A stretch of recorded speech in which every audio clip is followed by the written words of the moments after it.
কোচবিহার জেলা তৃণমূল কংগ্রেসের সভাপতি অভিজিৎ দে ভৌমিক 1000 কিলোমিটার পদযাত্রা শুরু করেছিলেন এবং বিভিন্ন জায়গায় কোচবিহার জেলা তৃণমূল কংগ্রেসের পক্ষ থেকে আমরা প্রতিবাদ কর্মসূচি পালন করেছিলাম, প্রতিবাদ জনসভা পালন করেছিলাম।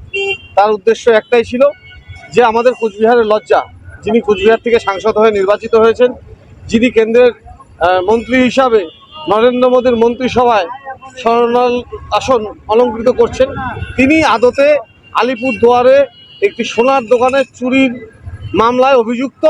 তার বিরুদ্ধে আদালত একটা গ্রেপ্তারি পরোয়ানা জারি করেছিল। এটা আমরা বারবার কোচবিহার জেলার মানুষকে বোঝাতে চেয়েছি।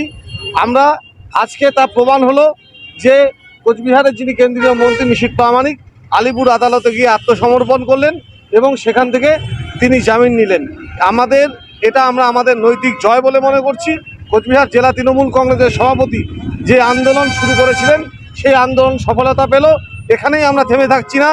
আমরা কেন্দ্রীয় মন্ত্রী আজকে প্রমাণিত হয়েছে তিনি সেই মামলায় অভিযুক্ত, তাকে সেই মামলায় যেহেতু অভিযুক্ত, এইরকম একজন দাগী আসামিকে কেন্দ্রীয় মন্ত্রিসভায় রাখা চলে না, তাকে সেই মন্ত্রিসভা থেকে পদত্যাগ করতে হবে।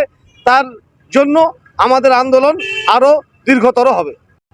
ভারতবর্ষের গণতন্ত্র আছে, সেই গণতন্ত্রের প্রতি আমাদের শ্রদ্ধা আছে। কে কোথায় মামলা করলো, যে কেউ মামলা করতে পারে। সেই মামলা হলে সেটা জামিনটা নিতে হয়, এটা ওনারা জানেন না। আমাদের মন্ত্রী জামিন নিয়েছেন, বিচার ব্যবস্থার উপর পূর্ণ আস্থা আছে। এটা নিয়ে ঢেরা পেটানো বা মিষ্টি খাওয়ানোর কোনো ব্যাপার নয়।